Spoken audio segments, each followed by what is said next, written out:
G'day you mob, Pete here, and this is another episode of Aussie English, the number one place for anyone and everyone wanting to learn Australian English. So today I have a Goss episode for you where I sit down with my old man, my father, Ian Smissen, and we talk about the week's news, whether locally down under here in Australia or non-locally overseas in other parts of the world. Okay, and we sometimes also talk about whatever comes to mind, right? If we can think of something interesting to share with you guys related to us or Australia, we also talk about that in the Goss.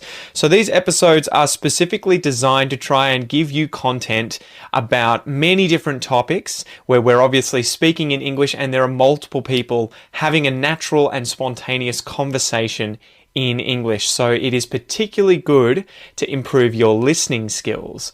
In order to complement that though, I really recommend that you join the podcast membership or the academy membership at aussieenglish.com.au, where you will get access to the full transcripts of these episodes, the PDFs, the downloads, and you can also use the online PDF reader to read and listen at the same time. Okay, so if you really want to improve your listening skills fast, get the transcript, listen and read at the same time, keep practicing, and that is the quickest way to level up your English. Anyway, I've been rabbiting on a bit. I've been talking a bit. Let's just get into this episode, guys. Smack the bird, and let's get into it.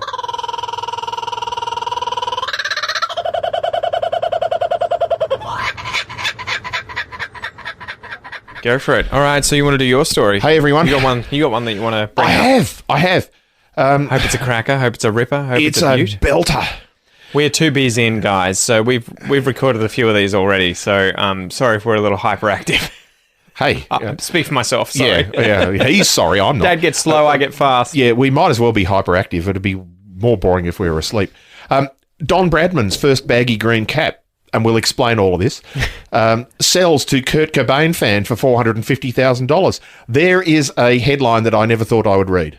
Why does it have to be Kurt Cobain fan? It becomes obvious when you read the story. So we will pass that and not pass, and we'll explain the different bits. So Don Bradman, firstly, was Australia's greatest ever cricketer. Mm-hmm. The world's greatest ever cricketer. Almost had an average of 100. Almost. If you take statistical evidence of people's performance, he is so far and away the best sportsperson who has ever lived. You average a very good, as he was a batter in cricket. And we are now supposed to use the term batter, which is perfectly reasonable because there are many women who play the game. And so batsman no longer would, and batswoman sounds stupid. So batter works perfectly. He was the world's best batter at his time.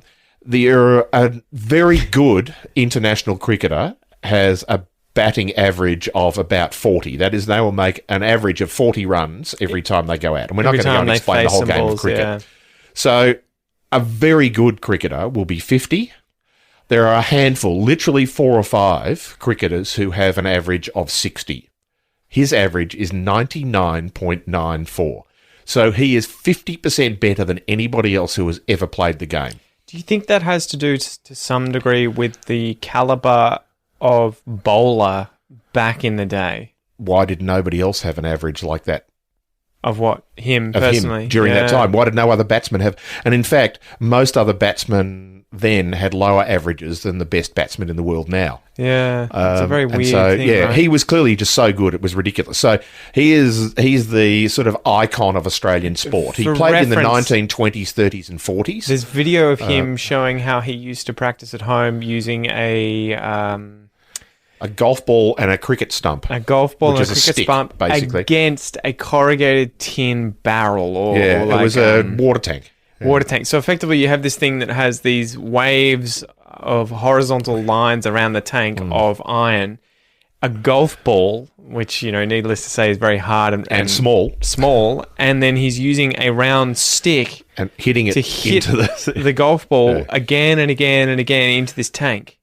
And you're like, there are so many round edges here that would send the ball in all sorts of directions, and he's just crushing it. Just bang, bang, bang, it's bang. Ridiculous. Insane. So that's setting that scene. He is the most famous Australian sports person ever. A baggy green cap, which is what the baggy green refers to, is the cap that is given to Australian cricketers when they play for Australia. So when you first get named to play for Australia, you'll get handed a cap. It is not like part of the uniform. That you don't get a different one every time you play. You get one.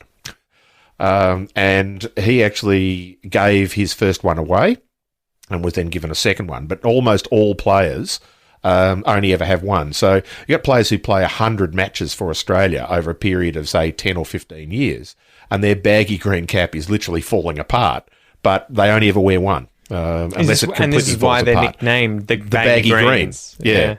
And so and obviously he died a long time ago, but this was the cap that he was given first in 1928 when he first played for Australia. It went to auction and it was passed in. We don't know what price was offered, but the person who bought it was Australian businessman Peter Friedman, who, ironically, are we using a Rode microphone? Yes, we've got Rode things. He is the owner of Rode. He created Rode microphones. So, crazy. Great Australian audio-visual company. Thanks, Peter. So he actually purchased the baggy green cap after the auction. So it got passed in at auction. Obviously, they didn't get the price they wanted, but he paid $450,000 for it. God. That in itself is fairly amazing. But what is more amazing, I think, is that is less than half of the price paid for another baggy green cap that was sold this year at auction. Shane Warne, who is arguably Australia's best ever bowler in cricket, put his up for auction earlier this year to raise money for the bushfire appeals. Yeah, and it was sold for $1,007,500. Good God, just amazing. Who the hell bought that? A Kurt Cobain fan? No, so we're getting back to Kurt Cobain. The Kurt Cobain line is that Friedman is apparently a big fan of Kurt Cobain, and he paid $9 million at auction for a guitar that had previously been owned by Kurt Cobain. So he is clearly a memorabilia collector that has enough money to buy these things. More money than you could shake a stick at. Yeah, exactly. A lot of money. Or a cricket stump. Yeah. So, yeah, I thought that was an interesting one because it's that headline that you just say, what? So, yeah, interesting. What do you think of people that spend that kind of money on such frivolous crap? Yeah. Well, I can't speak for what Peter Friedman's going to do it. I don't know Peter, and I can't speak for what... And the article doesn't really talk about it. Although he did say he didn't want this to go to a museum. He wanted it to tour around so people could see it. Right. I believe the Bradman Museum, and I could be wrong. I'll click on this later to find it out if I'm wrong. But I believe the Bradman Museum, which is a cricket museum named after Don Bradman, bought the Shane Warne one, or was bought. It was bought by a private citizen who was going to donate it to them. But what they were going to do with it was they were going to tour it around Australia, so people could see it, but B, so they could raise more money. So they were donating $1 million to the cause for the Australian Bushfire Relief Funds, but they were going to raise more money by having it touring around. So actually purchasing it then had a purpose. It wasn't, I'm going to buy it and sit it in my in a safe in my home. They were buying it to A, put it in a museum so people could see it, but B, to raise more money. So interesting idea. I guess that kind of ties in. We can finish up with my story of the National Library finding a 120-year-old chocolate box. Yeah. Commissioned by Queen Victoria and owned by Banjo Patterson. Who's more famous, Banjo Patterson or Queen Victoria? Well, I thought you were going to say Don Bradman. Or Don Bradman. Well, Don Bradman didn't eat chocolate. Well, at least not this in chocolate. Australia? In Australia, I would imagine Banjo Patterson. He would Patterson. crap all over Queen Victoria. Although we live in a state fame. named after her. So. Yeah, funnily enough. Although no one would know, right? No. Well, it's named after somebody called Victoria. Probably her. So this was a cool story, and I'll read the sort of first bit from the ABC article here. Conservators at the National Library of Australia have unearthed one of the world's oldest boxes of chocolates dating back 120 years to the time of the Boer War, and that is Boer spelt B-O-E-R, the war that took place in South Africa. B-O-A-R or B-O-R-E? No, it's not boring, and it's not a pig. The souvenir chocolate tin was discovered at the bottom of a box of personal papers from the estate of Australian bush poet Andrew Barton Banjo Patterson. Remarkably, the chocolates were not only unmolested after more than a I century. how you molest chocolate. Well, it's funny how we use that phrase to mean like to molest someone is obviously to, I guess, effectively rape. Usually used in young children to injure them in some way. Molest children, but then it can be used to if you molest something like an animal. It's not necessarily a sexual thing. It's more like you've just irritated it, disturbed it. Touched it, moved it. I think the word actually comes from something. It actually means to eat it, but it actually means it's reasonable here. But anyway, so remarkably, the chocolates were not only unmolested after more than a century, but still looked almost good enough to eat. Yeah, I don't know. I saw the photo. Did they try it? I didn't get down to the bottom of the story before we got here. The chocolate bar, marked into 6 fingers, still had remnants of old straw packing and silver foil wrapping. And the discovery astonished staff at the library's conservation lab, who weren't expecting to find Banjo's sweets hidden amongst a career's worth of poetry, diaries, and newspaper clippings. So apparently, what had happened was that all of these documents and everything else in Banjo's estate had been handed down from family member to family member, because I think Banjo died in 1941. 1941. Yeah. And it was only last year, I think, that it was handed in to a museum, and they were like, you can keep these, you can use these. Do what you want. Yeah, and it included the photo that is of him, and I was thinking, where's my wallet? But I don't have a $10 note. His photo on the $10 note, he's the guy wearing the hat on the blue Australian $10 note. That's Andrew Banjo Patterson. So... yeah, I thought it was a really cool story. They went through, and there was an interesting part of it where there was a bit of a conflict, apparently, with Queen Elizabeth wanting to commission something like 70 to 80,000 boxes of chocolates to send over to South Africa to support the troops who were fighting in the Boer War against I guess they were South Africans, but they were the Dutch colonizers of South Africa that they were fighting against, the Afrikaans. And so she had harassed Cadbury. She'd asked Cadbury to do it, but Cadbury were considering themselves at the time to be pacifists. Yeah, so they didn't want their chocolate and they sent to the war. They refused initially to stamp the chocolate and the boxes with Cadbury, but then eventually capitulated. They gave in. The interesting thing was Banjo Patterson wasn't a soldier in the Boer War. He went over there as a war correspondent in journalist. 1900 for the... I've got it here somewhere. Who was it? The Age and the Sydney Morning Herald. Yes. That both still exist. Both still exist, yeah. You can read those newspapers today. So he used to write for them. He did. 120 years ago. And the cool thing was that they had some information in that article about Canadian soldiers having written in their diary that they were getting offered a lot of money for these chocolates. Lots of people wanted them and wanted to buy them because they obviously commemorated their time in South Africa at this war. And Banjo Patterson, clearly whilst over there, obviously hawked or bought one of these boxes. They were going for like £5 to £10, which must have been, hundreds of bucks. Yeah, I imagine, for these tins.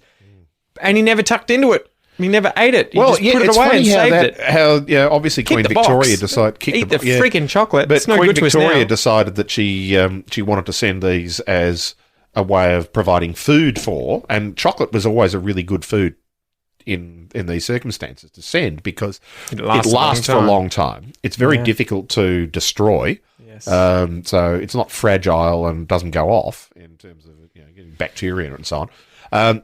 So they sent this chocolate over for the troops to eat, but clearly there became this black market in selling it. That was more valuable than actually eating it. So. How much was £5 in 1900? What's that worth today? Let's see if we can work that out. $1,000. Yeah, isn't that crazy? So that's a guess. Whoa, holy crap. Okay, so £100 in 1900 is the equivalent to £12,000 today, which is probably about $20,000 Australian. So £5, 1/20th of that, $1,000. Boom. Touchdown. Goal. Two mixed sporting metaphors. That is crazy. Yeah. So, that is a box of chocolates that at the time was bought on the black market for clearly a lot more than it was worth. Yes. But did you want to talk a little bit about the Boer War and what it was, why it was taking My place. grandfather served in the Boer War. Exactly. And you can tell that One of my story on here grandfathers too, did. because I think he was the one that you gave me to take to history class in year 11, year 12. Yeah. Tell that story. Sing us a song, This Dad. is a long story.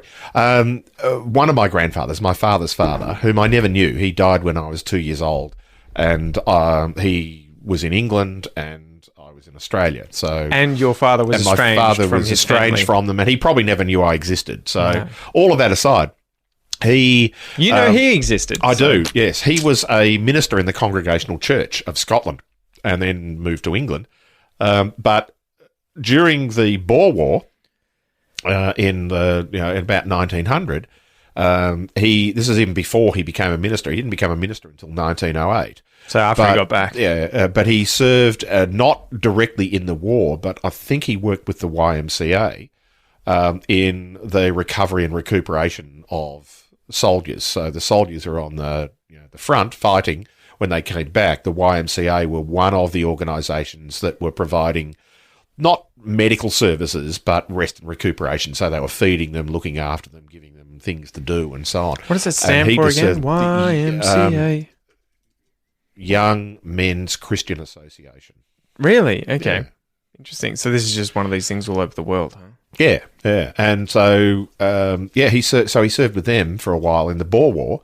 Then he became a minister in 1908. And in the First World War, by the time the First World War had started, he was again working with the YMCA in France and doing the same sort of things. And then he joined up in the end of 1915, early 1916, joined up and became a padre, a minister in the army. And yes, comes from father. Is that Latin? I think it is, yeah. I imagine originally. And yeah, so he was there and served for the rest of the war. Got injured twice. He was the guy that was running out and saving people, right? Planting flags next to awarded 2 military injured crosses, people. which was the second highest award that a officer lower than major, I think, can be awarded in the army for. Yeah, and the second one that he got was the citation was more obvious. The first one was sort of did good stuff in battle, but the second one specifically mentioned that he was out in no man's land marking the sites of men who were injured so that the medical teams could come out and get them. So he was ahead of the medical teams in no man's land while the battle was going on, putting white flags next to men who were injured. Do you think it was given a pass by the enemy? Like they would see this guy's just clearly not a threat and he's trying to save people? Who knows? They would just... Yeah, I think there is a bit of that. And I'll remind me if I don't get to it, but there's a great little story related to that in some of his writings that I've got. But I think there's part of that if you're wearing either a cross on you, as in a medical cross, or you're wearing a religious thing, then I think there would be plenty of soldiers who would go, "Don't shoot them." Bali. Yeah, exactly. Yeah. But yeah, the story about the interesting part of that is he tells a story of right near the end of the war, because he was still there serving right near the end of the war. He was working with a German doctor, and this is by the time effectively in the place they were, the war had effectively ended. It hadn't been, the armistice hadn't been declared, but clearly the Germans there had given up. And the Dutch, there were Germans there as well, were there? Well, the Germans there were fighting against. No, the Germans were fighting against the British, and the Germans had basically given up at that stage. And he was, as a minister, was out working with injured men from both sides, and this German doctor was working with them. And apparently, the German doctor said, "One day, I hope people realise that we can get along." Yeah. And he said that didn't change his life, but he just said, here's somebody that he and his countrymen had been fighting for nearly 5 years, for 4.5 years. And so right at the end, this German doctor has just said, here's hoping that this is a signal that we can get along. It reminds me of the story that I heard about the World War One Gallipoli Christmas party. Oh, yeah, well, that was apparently quite common even on the Western Front in France and Belgium. Do you want to tell those stories then, that idea? On the Christmas truce. The Christmas truce. Christmas Day, they both the Allies and the the opposition, the Germans, and the Turks in the case of Gallipoli, stopped fighting and sang Christmas carols together and threw food to each other and then next day they started shooting at each other again. But it was almost like this, it's Christmas Day, let's stop trying to kill each other. And I can't imagine how much... It's not like they all sat down and started drinking together, and but they just recognised, and because the trenches were so close together, they could just call out to each other. Yeah. You wonder who was the first person to try and suggest that and be like, I've got this idea. Listen to me. Yeah, Just wait. You'll get there. You'll get there. Yeah, so what does it say here on Wikipedia? The truce occurred only 5 months into the war. Hostilities had lulled as leadership on both sides reconsidered their strategies following the stalemate of the race to the sea and the indecisive result of the First Battle of Ypres. Ypres. Yeah. In France. In the week leading up to 25th December, French, German and British soldiers crossed trenches to exchange seasonal greetings and talk. Yeah. And apparently that happened at other times as well, where they would just sing Christmas carols to each other. Some in English, some in German. And of course, they're the same carols. They're the same tunes. Songs. And they'd be singing them in German and English. And humanity is weird. Yeah, well, I was about to say just how much humanity that goes to show that these people still had, despite obviously also committing insane atrocities against one another, whether or not, war crimes, but just literally killing one another in mud. Yeah, exactly. Yeah, just crazy. Anything to finish up this episode with, Dad? No, I've sort of run out. We've done about 5 or 6 episodes now, and I've run out of beer. Yeah, true. We're done. We should probably finish up, but thank you for joining us, guys, and we'll see you next time. Bye. Alrighty, you mob, thank you so much for listening to or watching this episode of The Goss. If you would like to watch the video, if you're currently listening to it and not watching it, you can do so on the Aussie English TV channel on YouTube. This is different from the main channel. You'll be able to subscribe to that. Just search Aussie English TV on YouTube. And if you're watching this and not listening to it, you can check this episode out also on the Aussie English podcast, which you can find via my free Aussie English podcast application on both Android and iPhone. You can download that for free, or you can find it via any other good podcast app that you've got on your phone. Spotify, podcasts from iTunes, Stitcher, whatever it is. I'm your host, Pete. Thank you so much for joining me. I hope you have a ripper of a day, and I will see you next time. Peace!